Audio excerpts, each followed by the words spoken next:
Friend welcome to BBN study and research centre जो मैंने Odisha fire service fireman और fire driver selection होती written exam selection होती ताकू मो यूट्यूब चैनल तरफ कंग्राचुलेसन हार्दिक शुभेच्छा जनावि। तो फायरमैन कौन कौन डॉक्यूमेंट्स दरकार और कौन दरकार ए सब विषय आज डिटेल्स डिस्कस करवा।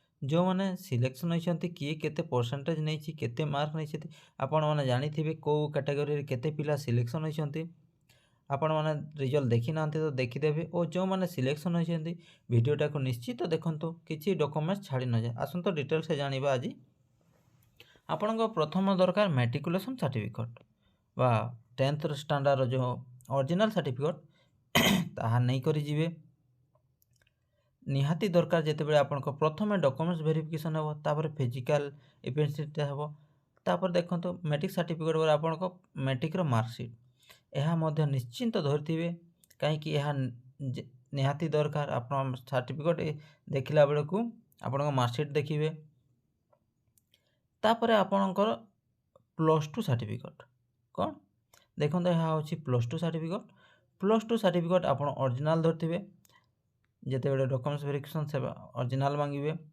तापर आपण को मांगे कौन आपणकर ये +2 मार्कशीट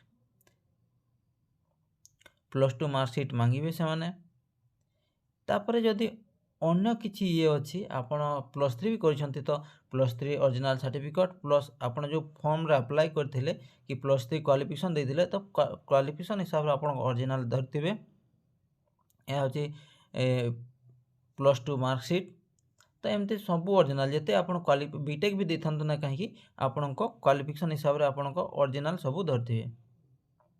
तापर आपण रजिस्ट्रेशन कार्ड वैलिडेशन हेबा निहाती जरूरी।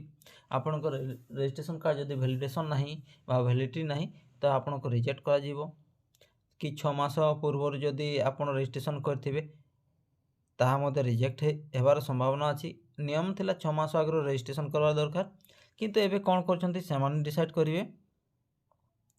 तापर यह होछि ड्राइविंग लाइसेंस जो मैंने फायर ड्राइवर पकई जो मैंने निहाती लाइसेंस देथिबे जो मैंने हेवी लाइसेंस अच्छी से तो किसी प्रॉब्लम हेबनी जो मैंने लाइट लाइसेंस अच्छी तांको पई टिके प्रॉब्लम हो पारे कहीं ना ओडिशा पुलिस जो पीएमटी बाहर जो मानकर लाइट लाइसेंस तांको संगे संगे रिजेक्ट कर दउछि जहाँ 2011 केस जो मैंने पीएमटी रे टोटाल पोस्ट थिला 234 पाखापाखि पोस्ट थिला किंतु जो मन हेवी लाइसेंस थिला तांकर पिला थिले 168 ना 86 एंती पिला थिले से समस्त को सिलेक्शन करा जायतिला।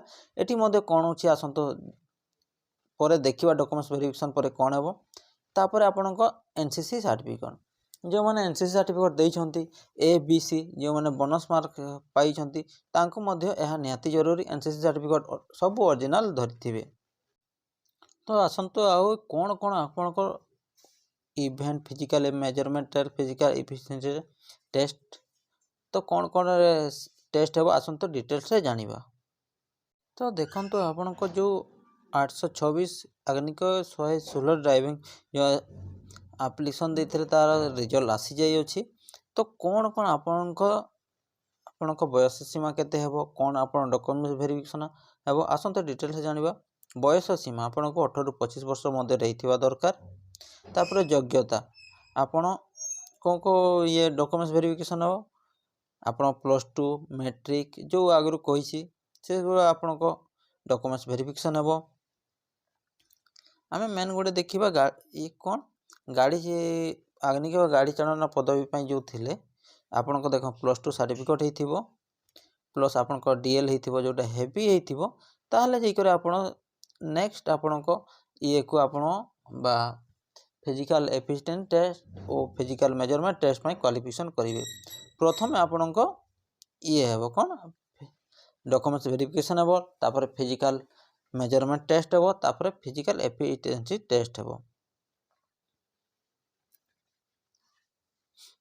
तो देखो तो शारीरिक माप दक्षता प्रार्थी मनोनयन निमंत्रण शारीरिक माप और शारीरिक दक्षता परीक्षा स्थान यार कार्यसूची परवर्ती सूची देखो यह आगु देते किंतु आज जोटी अच्छी नराज आपण नराज रे जोटा शारीरिक माप ମାପ ଓ ଶାରୀରିକ ଦକ୍ଷତା ପରୀକ୍ଷା ଅନୁଷ୍ଠିତ ହେବ, ଯେଉଁଟା ଆପଣଙ୍କ 18 ତାରିଖରୁ ଷ୍ଟାର୍ଟ ହେଇଯିବ।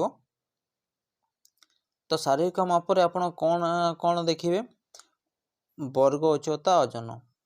ଦେଖନ୍ତୁ ଅଣସଂରକ୍ଷିତ ଓ ସାମାଜିକ କ୍ଷେତ୍ର ଅନଗ୍ରସର 168 OBC ଜେନେରାଲ ପାଇଁ, ଯେଉଁଠି 168 ଆଉ 55 kg ହେଇଥିବେ ଦରକାର। ତାପରେ ଛାତି ମାପ ହେଉଛି 69 ସେଣ୍ଟିମିଟର 84 ସେଣ୍ଟିମିଟର।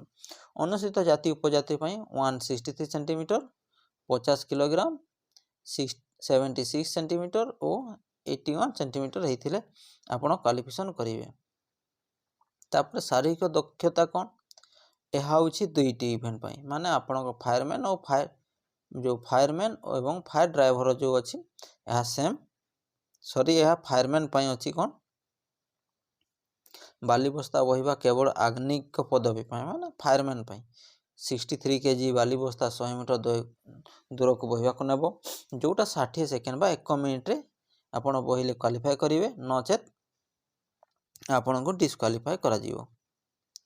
ସେମିତି ରସି ଚଢ଼ା କେବଳ ଆଗ୍ନିକ, ଏହା ଫାୟାରମ୍ୟାନ୍ ପାଇଁ ଅଛି। ଭୂମିଠାରୁ 6 ମିଟର ଉଚ୍ଚତା ରସି ସାହାଯ୍ୟରେ ହାତ ଦ୍ୱାରା ଚଢ଼ିବ ବା ରସି ଚଢ଼ା ଆପଣଙ୍କୁ 6 ମିଟର ଚଢ଼ିବାକୁ ପଡ଼ିବ। 3 ଥର ସୁଯୋଗ ଦିଆଯିବ। ଯଦି 3 ଥର ବିଫଳ ହେଲେ ଆପଣଙ୍କୁ ଡିସ୍କ୍ୱାଲିଫାଏ କରାଯିବ। ତାପରେ ଦେଖନ୍ତୁ ସନ୍ତରଣ, ଯେଉଁ 100 ମିଟର ଅଛି, ଉଭୟ ଆଗ୍ନିକ ଚାଳନା ବା ଫାୟାରମ୍ୟାନ୍ ଓ ଫାୟାର ଡ୍ରାଇଭର ପାଇଁ ଏହା ମଧ୍ୟ ସେମ୍, ଯେଉଁଟା 100 ମିଟର ଦୂରକୁ 8 ମିନିଟ୍ରେ, ମାନେ ଏହା ଆରାମସେ ଆପଣ କ୍ୱାଲିଫାଏ କରିପାରିବେ।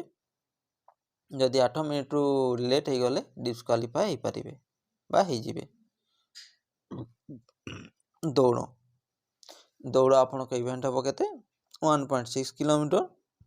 ଏହା ଫାୟାରମ୍ୟାନ୍ ଓ ଫାୟାର ଡ୍ରାଇଭରଙ୍କ ପାଇଁ ହେବ।